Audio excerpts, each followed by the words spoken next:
Bem-vindos! Salve, salve rapaziada! Tá começando mais um podcast La Plantilha.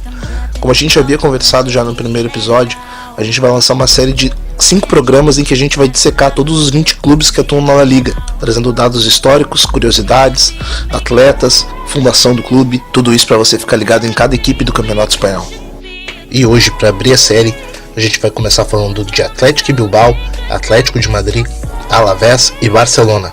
E eu tenho a honra de abrir o papo falando dos Leões de San Mamés. Não tá ligado? Não reconheceu? Calma, eu tô falando do Athletic Bilbao, clube que foi formado por imigrantes britânicos há mais de 120 anos, tem filosofias bem claras de criação, modelo de jogo e formação de atletas. Aqui não podem estrangeiros, o clube forma seus jogadores e contrata apenas jogadores que tenham ligação com o País Basco ou que já tenham atuado na base do clube. O estádio San Mamés tem capacidade para 53 mil pessoas e fica no País Basco. O País Basco está entre as 17 cidades autônomas da Espanha. Como eu já havia mencionado, o fato do Athletic ser fundado por imigrantes britânicos tem relação direta com o nome do clube, que é escrito Athletic Bilbao.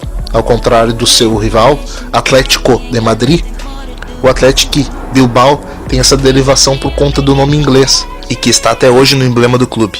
Suas cores preto, vermelho e branco têm relação direta também com a Inglaterra.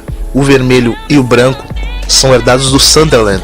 O Athletic Bilbao pode se orgulhar e bater no peito e dizer que nunca caiu para a segunda divisão da Série A espanhola, ao lado de Real Madrid e Barcelona. Uma curiosidade é que o Atlético de Madrid nasceu como uma filial do Athletic Bilbao, da capital Madrid, e carrega algumas semelhanças, como o escudo e as listas verticais em vermelho e branco. Um clube que é cheio de história política e cheio de história no futebol. Um de seus ídolos mais importantes é Roberto Moreno Aranzadi. Não sabe quem é? É o Pichichi, que foi um jogador do Athletic Bilbao medalhista olímpico e que originou o prêmio de artilheiro do Campeonato Espanhol. Todo jogador que faz mais gols numa edição recebe o prêmio Pichichi, em homenagem a este atleta. Os Leões de San Mamés já cederam muitos jogadores à seleção espanhola, ultimamente Aduriz, Susaeta e Javi Martínez, que por hora atuam na Alemanha, mas tem como origem o País Basco. O Athletic é dono de 8 títulos do Campeonato Espanhol, sendo o último conquistado na temporada 83-84. Na temporada 2015-2016 conseguiu conquistar a Supercopa da Espanha. O clube atualmente é comandado por Eduardo Berizzo, técnico com passagens pelo New Old Boys, River Plate, Olympique Marseille e atualmente estava no Sevilla na temporada passada e desembarca no País Basco para tentar realizar uma temporada melhor do que a temporada 2017 e 2018, em que o clube não correu o risco de cair para a segunda divisão, mas ficou numa posição bem incômoda na tabela. No elenco atual, o clube conta com muitos jogadores de qualidade, como Mikel San José, Turriaspe, Muniain, Iñaki Williams e o Ortiz Arduriz. Esse é matador. Eu considero ele quase o Ricardo Oliveira do Campeonato Espanhol. Se bobear, ele vai meter pra dentro. O Athletic não conta com um elenco muito vasto de jogadores, mas eles confiam numa filosofia do clube que ela é bem clara e bem específica para esse tipo de coisa. E que ela diz exatamente o seguinte: com talentos criados em casa e com o apoio da nossa torcida, não precisamos de estrangeiros. E é abraçado nesses princípios que o Athletic vem para mais uma temporada de La Liga. Matheus traz suas impressões sobre o Atlético de Madrid. O Clube Atlético de Madrid é um dos clubes mais antigos e importantes do futebol espanhol. Fundado em 26 de abril de 1903, um ano depois do surgimento do seu maior rival, o Real Madrid, o projeto inicial era uma filial do Athletic Bilbao, tendo como fundadores estudantes bascos residentes de Madrid, onde é a sede do clube. O apelido de colchoneiros, traduzindo para o português como colcheiros, surgiu no início do século XX. Como o Real Madrid era o time da elite, o Athletic caiu com rapidez no gosto popular, sendo adotado pelo povão o time vermelho e branco. Nessa época, vendiam-se em Madrid colchões revestidos em branco e vermelho. Logo, foi feita a associação e o time passou a ter o apelido de colchoneiros. Desde o ano passado, o Atlético de Madrid manda os seus jogos no Wanda Metropolitano, cuja capacidade é de aproximadamente 68 mil pessoas. Antes dele, a casa era o Vicente Calderón, um dos estádios mais apaixonantes e emblemáticos do mundo, combinando perfeitamente com a paixão dos torcedores do Atlético. Entre os ídolos históricos, o destaque maior vai para Luis Aragonés. O ex-jogador e ex-técnico marcou 172 gols e conquistou 10 taças pelo clube. Também esteve presente na primeira final continental dos Rojiblancos.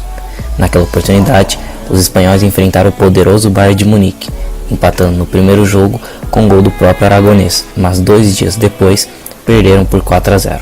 No elenco atual, muitos jogadores têm um grande apreço da torcida, como o zagueiro Godinho, o lateral Felipe Luiz e o atacante Diego Costa.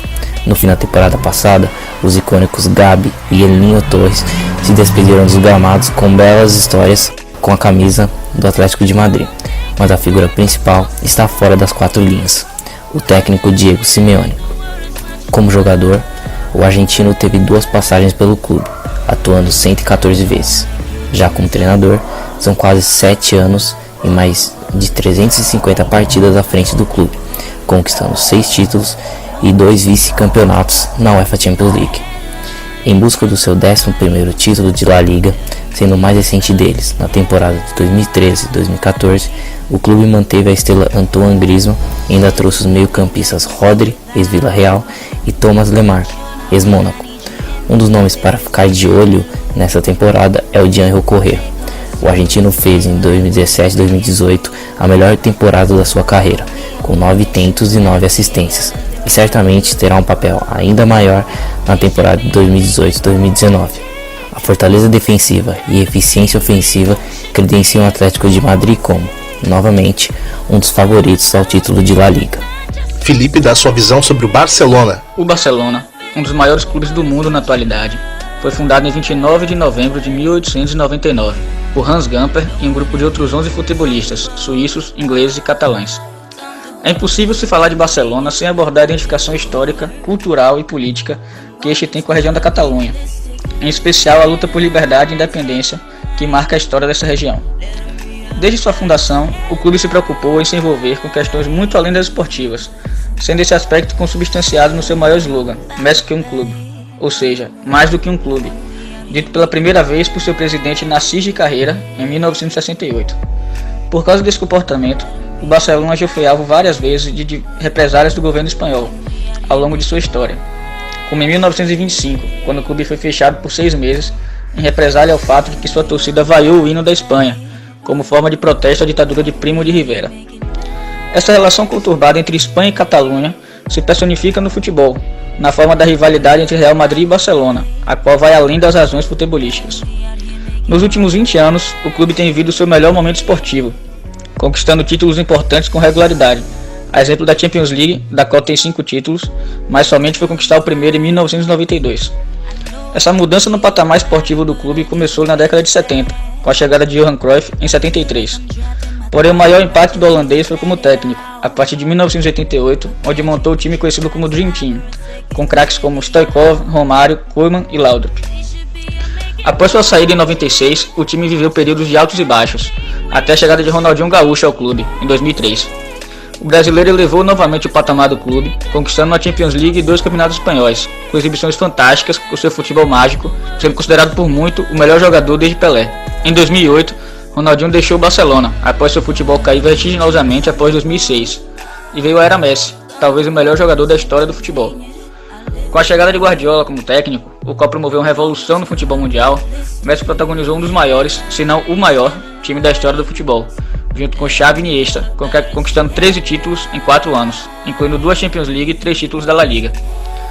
Para a temporada 2018-2019, o Barcelona tem a saída de um de seus grandes ídolos, em Iniesta, mas conta com um elenco recheado de estrelas, como Coutinho, Suárez, Ter Stegen e, claro, Messi. O clube não se furtou de se reforçar, trazendo o zagueiro Lenglet, do Sevilha, o qual tem tudo para fazer excelente temporada. Outro nome para ficar de olho é Dembélé, o qual, apesar de ter feito a temporada abaixo das expectativas e marcada por lesões, tem potencial para explodir este ano, caso consiga se manter saudável. Além disso, com a saída de Cristiano Ronaldo, seu grande rival, o Barcelona é o grande favorito para repetir a conquista da La Liga, sendo uma das principais atrações do campeonato. Smack fala sobre o pequenino Alavés. Salve, salve galera do podcast La Plantilha, meu nome é Smack Neto e vim falar um pouquinho para vocês sobre o Alavés. O Deportivo Alavés da cidade de Vitória é um dos clubes bascos que disputam a La Liga na temporada 2018-2019. Mandando seus jogos no estádio Mendizorota, com a capacidade de 19.840 torcedores, esses torcedores também são conhecidos como alavesenses.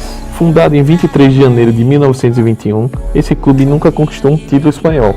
O seu melhor resultado foi na 6ª posição na temporada 99-2000, que inclusive marca um período glorioso da história do clube, já que nesse período o Alavés conseguiu colocar mais participações seguidas na primeira divisão. O clube albiazul vai para a sua 15ª participação na primeira divisão espanhola e tem expectativa alta, após fazer boas campanhas desde que voltou a disputar a elite na temporada 16-17. Até aí o clube vinha se revezando entre a 2ª e a 3ª divisão da Espanha. Naquele ano, a equipe conseguiu chegar à final da Copa do Rei, sendo derrotado pelo Barcelona por 3-1 na decisão. Um outro ponto importante nesse período foi que o Alavés conseguiu vencer o Barcelona no Campeonato Espanhol dentro do Camp Nou. Inclusive o Daverson, que hoje joga no Palmeiras, marcou um dos gols daquela vitória. Na temporada passada, a equipe terminou na 14ª colocação, garantindo sua permanência na elite de forma até tranquila, tendo em vista que outras equipes que disputavam o rebaixamento acabaram ficando muito abaixo da média para tentar escapar. Prova disso é que o Alavés terminou a competição em 14º lugar com 47 pontos e o La Coruña, que foi a primeira equipe que na zona do rebaixamento, terminou com 29, ou seja, uma diferença de 18 pontos aí, que fez com que o Alavés terminasse a competição do ano passado tranquila. Curiosamente, apesar de ser um clube que no máximo figurou entre os médios da Espanha por um pequeno período, esse clube tem na sua lista de ídolos grandes nomes. E esses grandes nomes, curiosamente, vários deles têm ligação direta com o Real Madrid, que é um dos grandes clubes da Europa. Jorge Valdano, que foi campeão do mundo pela Argentina, teve passagem pelo Alavés e virou ídolo do Real Madrid. Atualmente faz parte do conselho, da direção do Real Madrid.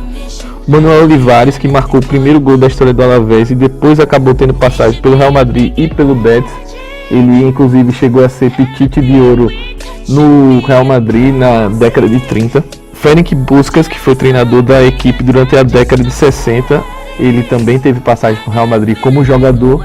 E além disso, outros nomes que não tiveram passagem pelo Real Madrid, mas também fizeram parte da história do Alavés: o Zubizarreta, o goleiro da seleção espanhola, do Barcelona, goleiro do Dream Team do Barcelona na década de 90, treinado pelo Cruyff, e o filho do Cruyff, e o Jordi, que liderou o albiazul até a época final da Copa do UEFA em 2000.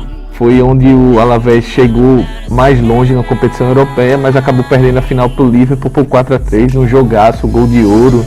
Enfim, essa é uma final épica para a história da equipe albiazul.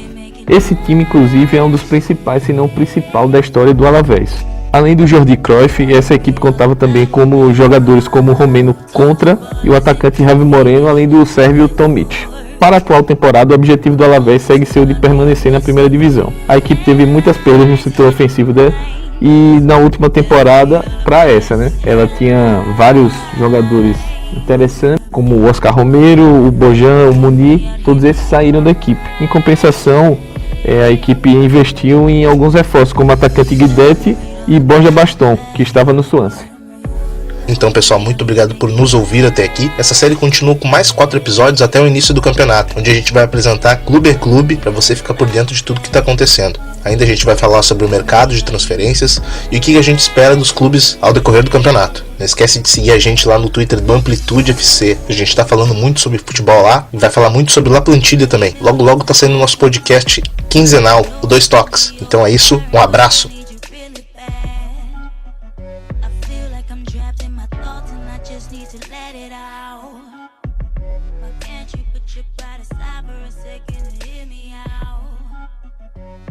Should be